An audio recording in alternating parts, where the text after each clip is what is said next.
I remember distinctly a game of Senators New York game, and I remember seeing Mickey Mantle yelling to him, and he waved to me. I was like 10 years old, and I couldn't come down off of the clouds, and the whole thing. But I never knew anything about how they got there, or his involvement. So I started researching and doing the book. And rather than going through, entire his life history and stuff like that, I started to focus on a different thing. I was just telling this gentleman here. I was in my research, and I happened to look at a SABR article, and it said, blurring the color line, how Cuban baseball players broke the color line for Jackie Robinson. I started reading the guy's premise, and I'm saying, well, that's true, but I know the guys who did it for real. And it just happens to be Clark Griffith and Joe Cambria. So I decided to go into this idea. So today I'm talking about how Joe Cambria was necessary for breaking the color line before Jackie Robinson. And we all know it was April 11th, 1947, when Jackie played his first major league game. I mean, he played for Montreal before that, you all know that, and he played professional ball, but we're saying, April 11th, 47 was the day he walked onto the screen, but it was the first time that an African American had played baseball before, slide, Moses Fleetwood Walker, who played for Troy the Toledo team in 1894. I'm sure you probably know about that, or if you're... Pardon me? Was it 84? 1894. 94? I thought it was 84, okay. That's what I have.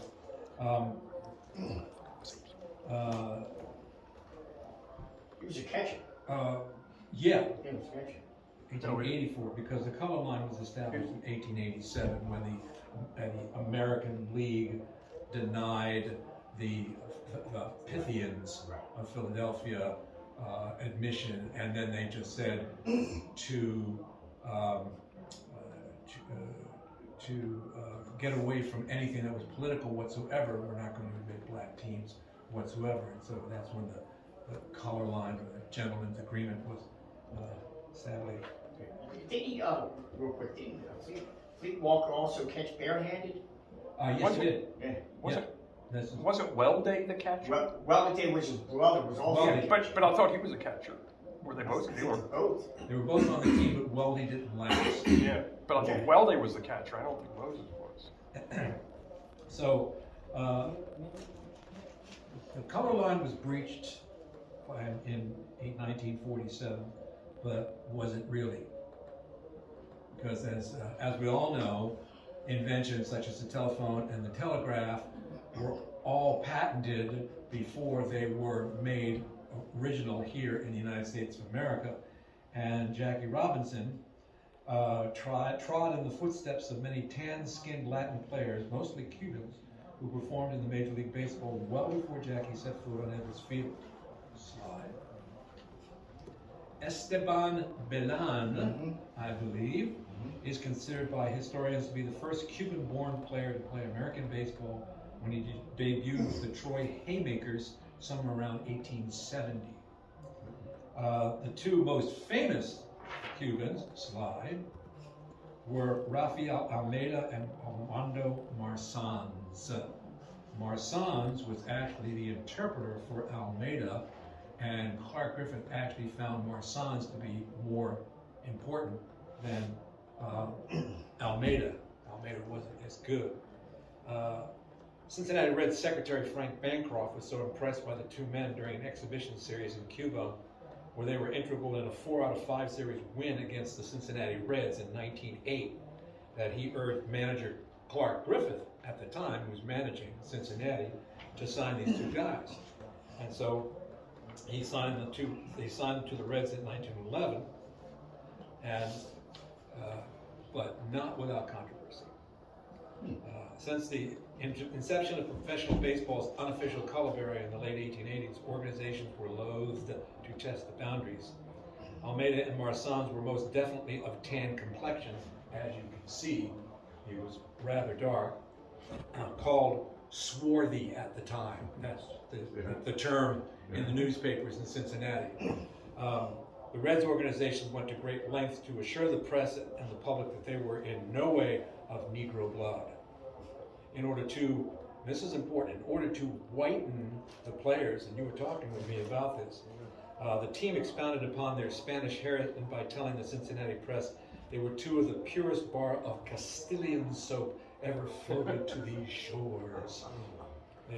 This assuaged the players, and they were welcomed into the city. This was. How you doing, guys? Hi. Come on in. Even though you're Brutus friends, we'll let you stay. Great. Until we kick you out of here. Okay. Good win last night. Yes. Peralta was on his game. Learning another one today. Now you both get out of here. Little late. We're talking about the pre-integration of baseball before Jackie Robinson in 1947. And the guy who did this was a scout for the Washington Senators. His name was Joe Cambria. I don't know if you guys all of us old guys remember the Washington Senators. You don't remember them, but I live in D.C., so you did? I live in D.C. now. So you live in D.C. Still now? talk to the Senators, yeah. Well, the Senators had a lot of Cubans at the time, and I'm going to go into that in just a second. But what I'm saying here is that these two Cuban players, Rafael Almeida and Armando Masan, were the two first Cubans to play organized professional ball for the Cincinnati Reds in 1911. And Marsan's had a good 8-year career. He had a decent 8-year career with a couple of teams, and then he left and went back to Cuba. Slide. As the manager of the Washington Senators in 1912, Clark Griffith continued his Latin tradition. He signed 6 Cuban players between 1913 and 1926, taking great pains to whiten them for acceptance. And this was really important because you can see in these color photos here, they're tan, they're dark, okay? They're darker than us white guys here in the room, and you can tell that. And so in the 1930s and the 1940s, this was a big deal, and it was a big racially motivated kind of deal. So how does Joe Cambria enter into this?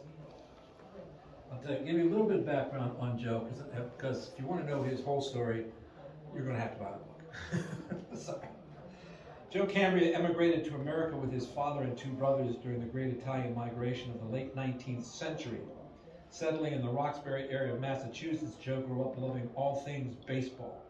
He had a short minor league career in Massachusetts and Rhode Island before landing with the Berlin Green Sox, and also alternately known as the Cucumbers. This was back in 1911, excuse me. A broken leg ultimately ended his short-lived career, and he returned home. He would marry in 1915 and move to Baltimore, Maryland, to become the owner of a prosperous laundry business in 1918. He owned the Bugle Coat and Apron Factory, which was right down on St. Paul, 124 St. Paul Street. I just want to interject real quick. Sir. Part of the reason I came here is my mom worked for him. Shut up! Oh no! I'll tell you more later. It was 1938, Oh, and there's some really interesting little local things that came from that. But you go ahead. oh my! Is she still living? She with us? No. Oh, I'm so sorry. But a couple stories about him. I'll tell you later. Oh, Go ahead. please! Oh Go my ahead. God, that was great. I did actually get in touch with a great nephew of his, Yeah. who called me out of the blue. I mean, he just got my number on the internet and sent me an email, and I talked with a great nephew, and he says, unfortunately, he was too young to know anything about his great uncle Joe, but he heard stories and he told me some stories, and it's in the book, and you have to read it. But the Bugle business became the biggest laundry business in Baltimore. Hotels, restaurants, nursing homes. They did laundry. They did waistcoats. They did barber coats. They did the big white butcher aprons that the waiters would wear. Anything that was washable, they washed. And so He started that in 1918, and he made money. There's no question about it. He made money. Baltimore was a hotbed of baseball activity, and Joe caught the fever very quickly. As an aside, I told the guys when I first came here that I've been reading the book about the Babe, called The Big Guy by Jane Levy. By the time that Ruth left in 1918, there were 25 baseball teams that were involved with the boys' home that they were with. 25 baseball teams. Baltimore was crazy for baseball. It was one of the biggest baseball towns in the world. In 1924, he bought and refurbished the derelict field and renamed it Bugle Field in honor of his laundry business, which the both of us are going to be involved in finding out where it is and getting a plaque dedicated to it in short order. So be on the lookout for that if you're interested. In 1928, he took control of his first ball club and named it the Bugle Coat and Apron Company 9 after his laundry business. And if you've ever seen the box scores in 1928, they were like this big, and so they were quickly shortened to the Bugles. So they were called the Bugles. It was during that time, managing the Bugle teams, that he let Clark Griffith's nephew Calvin catch for his team for a while. And from what I understand, he was a bad catcher. That became a lifelong friendship that provided both men the opportunity to plumb the depths of baseball riches in Cuba. Cambridge's first ball club was the Hagerstown Hubs of the Class D Blue Ridge League in 1928. In 1932, he bought the Baltimore Black Sox in the middle of the Depression, where nobody was making any money. Why he did that, I don't know. They were in the Eastern Colored League, and he continued buying minor league clubs until 1940. In his lifetime, he owned, managed, or controlled teams in every minor league classification from D to AAA. So he stayed in minor league for his entire time, and he made his money buying and selling players. And he got lucky. When you read the book, you know, one of the things was Babe Phelps. I don't know if you've ever heard that name before, but big, huge monster catcher, but a big hitter, who he had in his Albany team in 1928. Sold him to Clark Griffith and made a ton of money. So he made a lot of money peddling flesh, buying and selling, you know, a lot of players. And you know, if they made it to the league, if they made it, they made it. If they didn't, they always came back to his team, and he had them for a little while longer. Cambria's first professional Cuban signee was Ismael Morales, an outfielder from Alex Pompey's New York Cuban Stars. Morales had a respectable minor league career, but he never made it to the majors. He urged Cambria to go to Cuba and see the players there, particularly a short, powerful infielder named Roberto Estalella. That's him shaking hands with the Cuban ambassador. Estalella, who was battling over 700 for his semi-pro sugarcane team at the time, turned out to be the real deal. Cambria signed him to his Class AA Albany Senators in 1934. After finishing batting .318 with 18 home runs for the Harrisburg Senators in '35, Estalella earned a September call-up to the parent club, the Senators. With his all-out hustle style of play and his endless chatter on the base paths, he soon became a fan favorite. They even went so far as to call the Washington Post and ask if Estalella was going to be playing, because people came there strictly to see him. They had never seen a guy that would chatter on the base paths. He did the Jackie Robinson jumping back and forth between the bag, that kind of stuff. And Cuban baseball at the time was all slap and single. Was all bunt, slap, single, get on base, steal second, steal third, steal home. Because Cuban players were small. They were 5'6", maybe 5'8". Later they became bigger, but we'll talk about that in a while. So they really developed inside baseball big time in Cuba, and that's what they played back then. The forever cash-strapped Clark Griffith, who was very, very parsimonious, was always in need of good players, but never able to afford any quality stars. Joe Cambria arrived at just the right time to provide Mr. Griffith with good quality, cheap talent, in most cases by the busloads. Throughout the decades of the 30s, 40s, and 50s, Cambria would bring between 10 and 20 players to Senator's spring training camp in Florida. I got a great quote in my book from Jim Cott, who said that when they first came to Minnesota, they had the TC logo on their hats. And when somebody asked him what a TC meant, he said, 20 Cubans. It was funny. Cott actually was a senator before he became a Minnesota Twin. He pitched 1959 and 1960 for the Senators and moved with the team to Minnesota and became their ace, as we all know. Again, without controversy. Although they may have been whitened into acceptance into segregated Major League Baseball, this did not preclude them from the taunts, catcalls, and derisions they suffered at the hands of the fans, the opposing team, and in some instances from their own teammates. They were, of course, called the N-word frequently. They were served an endless stream of beanballs from opposing pitchers and numerous spikings on the base path. There were many racially motivated altercations during games, both physical and verbal.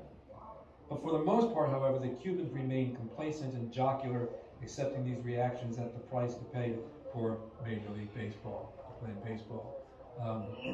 One interesting story. Adolphe Luca, I don't know if you've heard that name before, or Adolphe Luque, I've seen the name, but I'm not sure. L-U-Q-U-E, Adolphe Luque.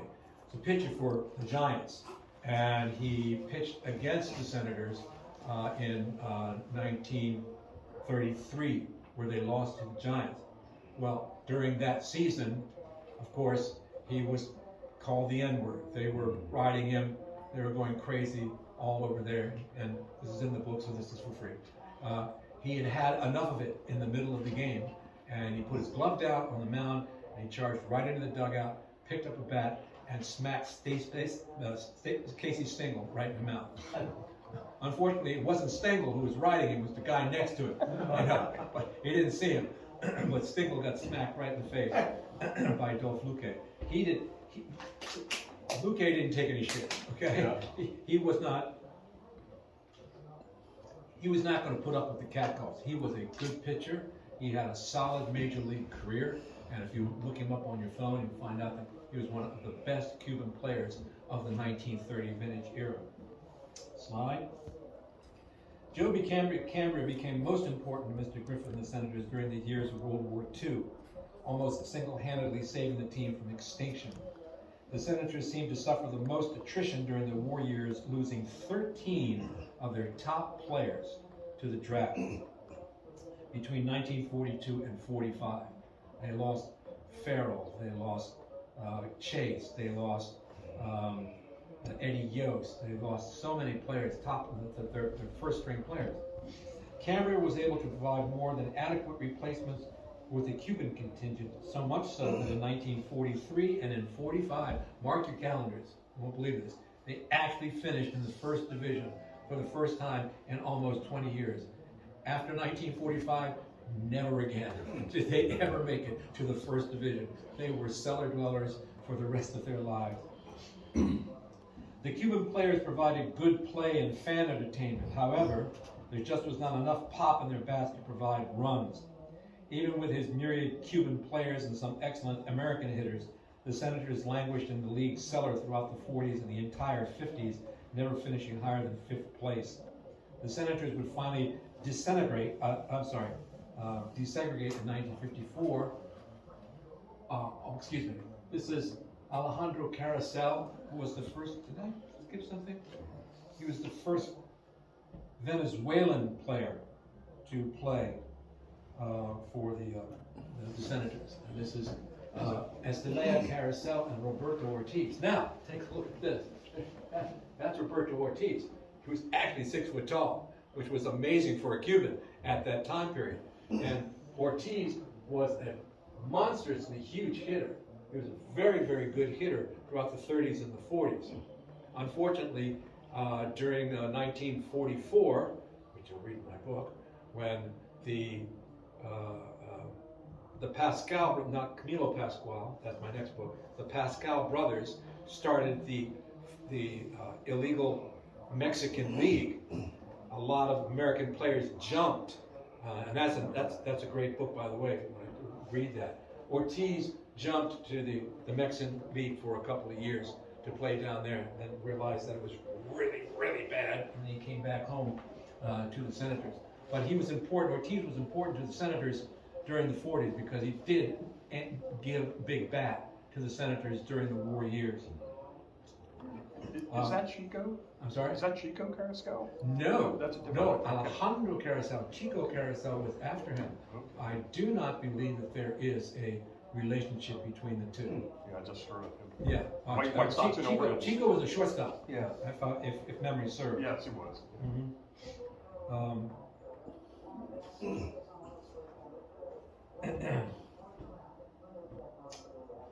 Okay, next slide. This is the 1944 Washington Senators, and as you can see, not all of them are in the picture. The only real one is this one's right here, almost on the very end. That's Gilberto Torres, Bill Torres, who was a very, very good catcher, who was in the league for a long time, and he was integral to the Senators because he could speak English. And Cambry would bring these Cubans up there with absolutely no English language skills whatsoever, and Gilberto was able to translate for these guys and at least help. He could help the pitchers. And so these were all of the 44 Senators, the Cubans that were on the Senators at that particular time.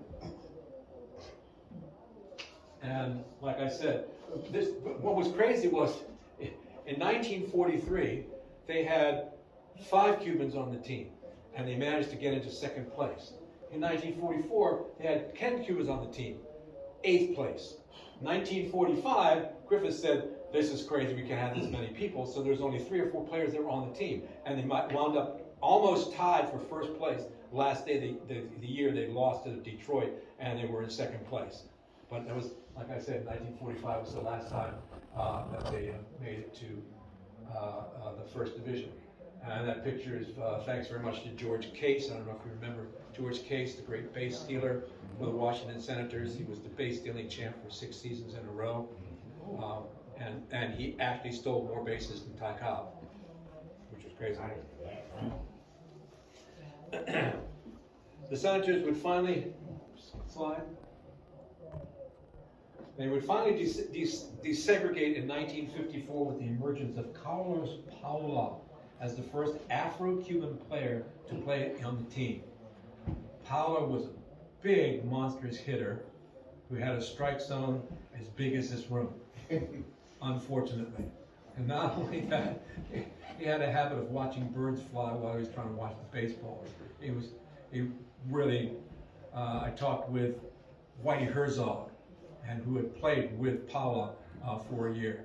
And he said, you couldn't call him off. He thought that everything was his ball. And he was in left field, he was in right field, he was trying to go after things all the time. He couldn't play very well. And so he was only on the team for a few years.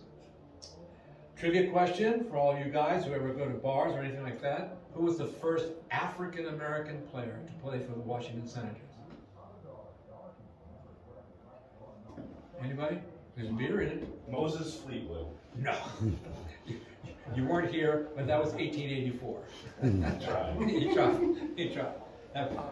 First African American player, very good, and you do get the beer afterwards. We'll get him one afterwards. Okay. I did know this. He was the first. You weren't here to see it, but he was the first African American player to be in the major leagues before they became the American League. The American League started in 1901, so he was before that. So he played with what was be considered the National League. The first African American player was Joe Black from the Dodgers. Wow. He was in the end of his career, unfortunately, and he had bad shoulder trouble, and so he only pitched in 7 games in 1957. Was not very effective. Really, he was just. They thought he could be a good reliever or something like that. He was not. He just had trouble badly. However, he went on to become the first African-American scout for the Washington Senators. Also played for the Eli Giants. The Eli Giants, he sure did. He most certainly did. Joe Black was a fine pitcher. We all know that with the Brooklyn Dodgers. He was integral to all those championship teams that they had. Was the first African American to win a World Series game, right? Yes, he was. Who is this guy? He's a SABR member. Really? For the Brooklyn Dodgers. He didn't take over, man. No, you're doing a much better job. That's because I wrote the book on that guy. Live with this Doing way better guy. than me. I lived with this guy for 3 years. Believe me, he's smelly. Anyway. All right, now here we come to the crux of it. I am by no means trying to paint Joe Cambria with a savior's brush, as has been the case with Branch Rickey.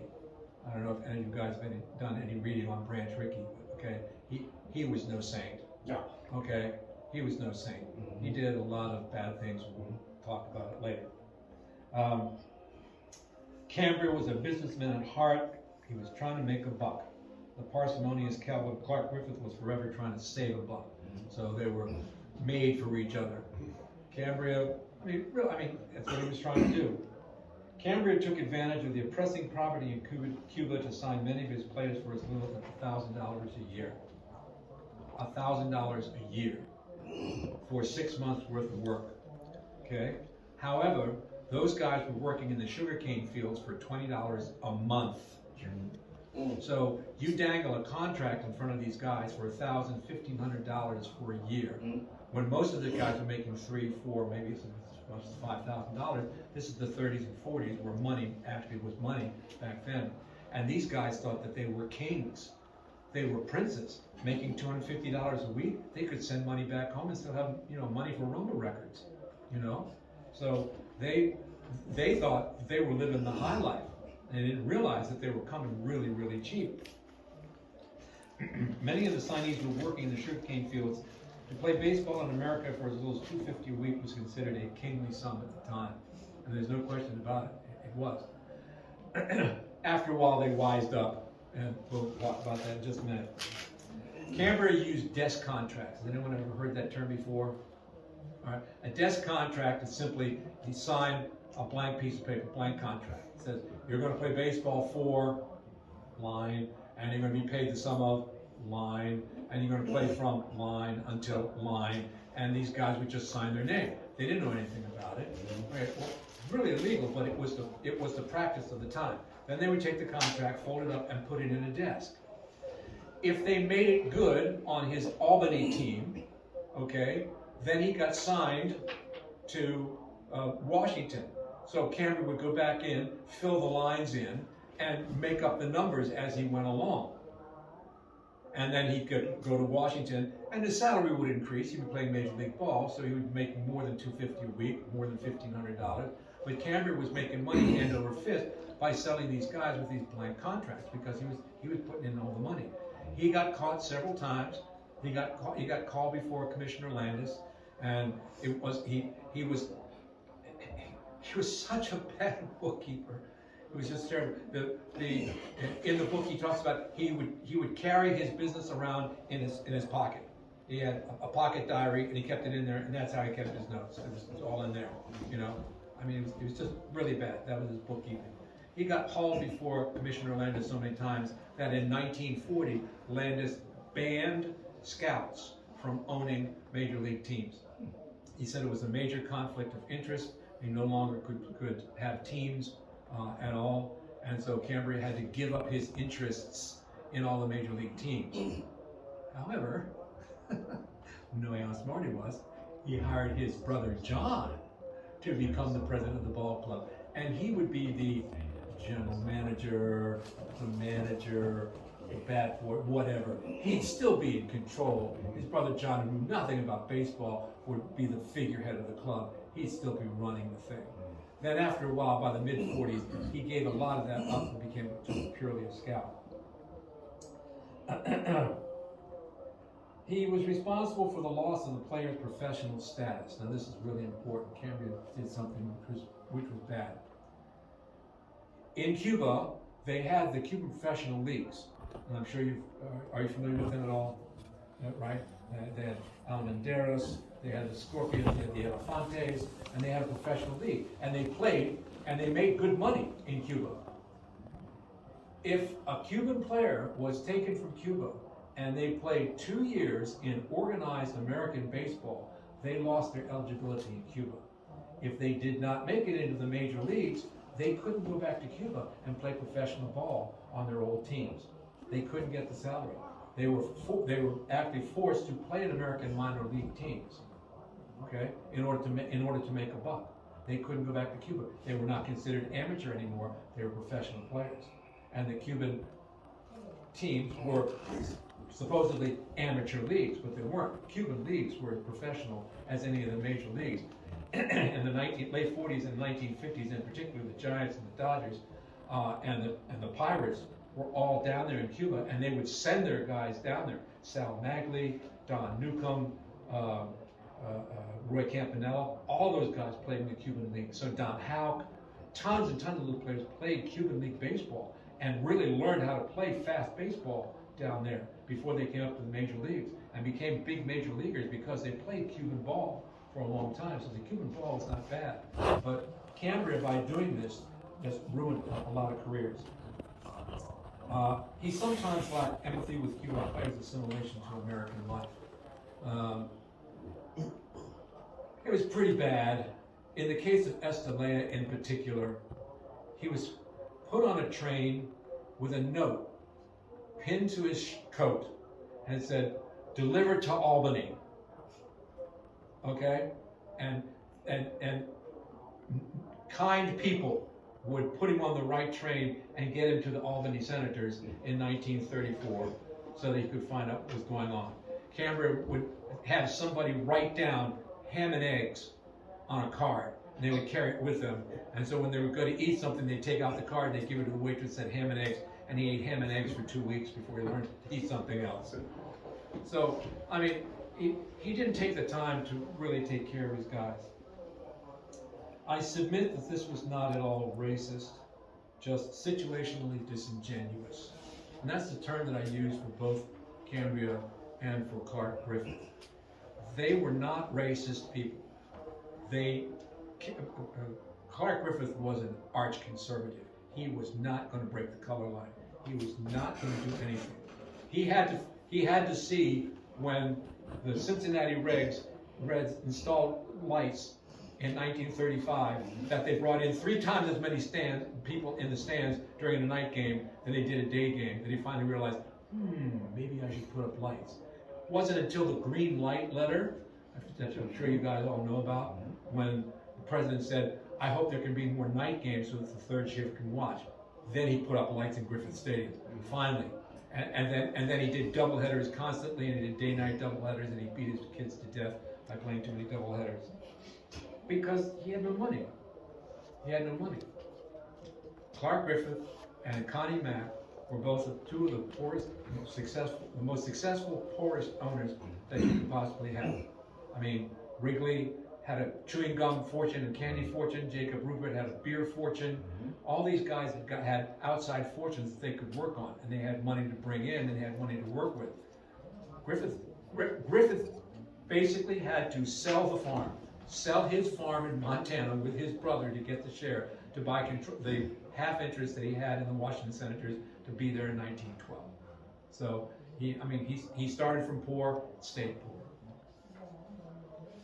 However, if we change the slide, there's Joe Black, I'm sorry, first black player.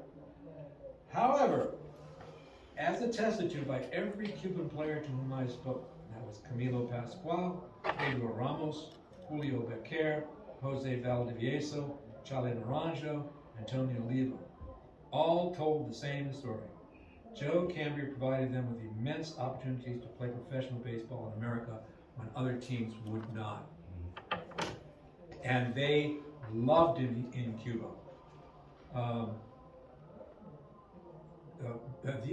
Who's the daddy of the Alou family? Moises, right? Felipe. Felipe. He said they should erect a statue of Joe Cambria in Cuba for what he did for Cuban baseball to get kids out before Castro shut down the island in 1960. He got so many kids up to America to play American baseball.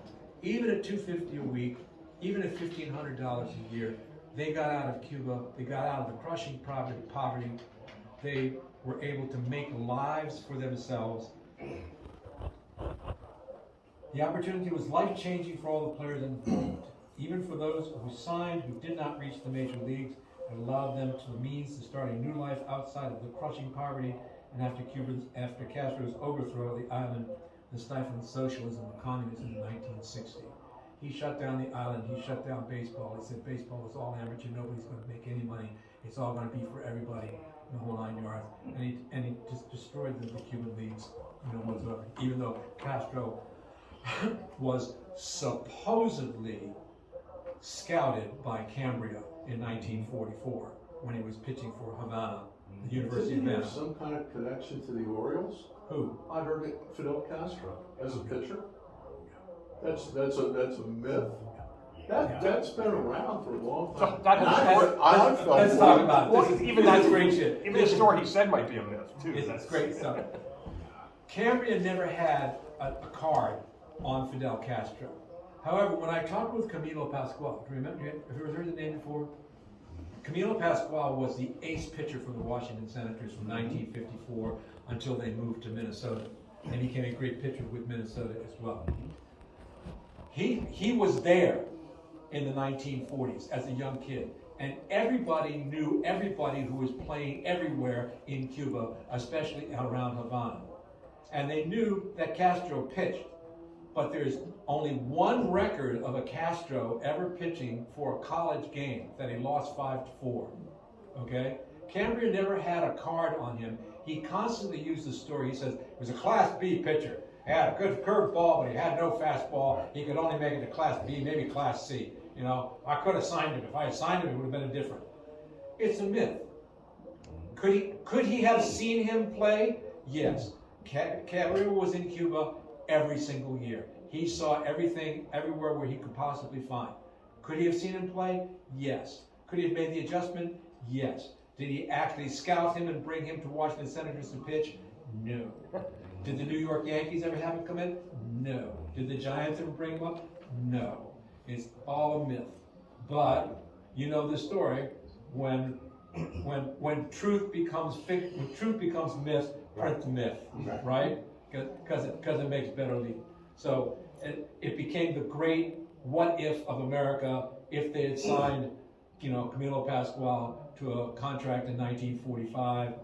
He wouldn't have gone on, the whole thing. There would be no communist Cuba. It's a great what if myth, but it just didn't happen. And the guy who says this is Echevarria, Roberto Echevarria, who's a professor of English and history at Yale University, who wrote the book on the Cuban leagues. And if you ever read that book, he says that unequivocally that it was a myth. The Orioles had a Batista though, right? Yes. Several. Yeah. With a U without a U. But not the one who came before Castro. Not this guy. Didn't Castro also have control issues, pitching? Control issues. Well, Outside of baseball. He could dust off the back of your uniform with a The curveball. Cuban Rex Party. The greatest one is if you can go online and you can read the Fidel myth, and there are all kinds of publications about that. Don Houck gave an interview in 1954 about how Castro came in and pitched for the Cuban team that he was playing with, and then his soldiers took over the field and were shooting the guns off, and people were scattering all around. Well, that was a lie too, because people looked it up from what Don Houck said in the Sporting News article. He wasn't there when he said he was. He was there a year afterwards. Castro wasn't there when he said he was. He was in jail. Okay, so he wasn't there. He just made the whole damn thing up for this article, and they called it the Houck hoax. Okay, and so you can read it online. But there was a game, however, that did occur where his guerrilla fighters came in and started shooting their guns off, and bullets started raining down on the ground and almost hit a couple players on the team, and then they all did disperse. That is a true story. Jackie Robinson's breaking of the MLB color barrier has been written about extensively and not to be minimized in any manner. However, one cannot help but to surmise that Joe Camber's signing of tan-skinned Cuban players most assuredly helped to pave the way for Jackie's triumph in 1947. Both groups, African American and Cuban, suffered their own share of derision, but at least a start was made, and history should salute both of them equally. So that's the premise that I have here, gentlemen. You guys were here a little late. It was that Canberra was very, very integral in breaking the color barrier for tan-skinned players. I mean, you would be considered swarthy. I mean, you're a bit dark complected. You've been out in the sun. You're kind of Italian, a little bit, okay?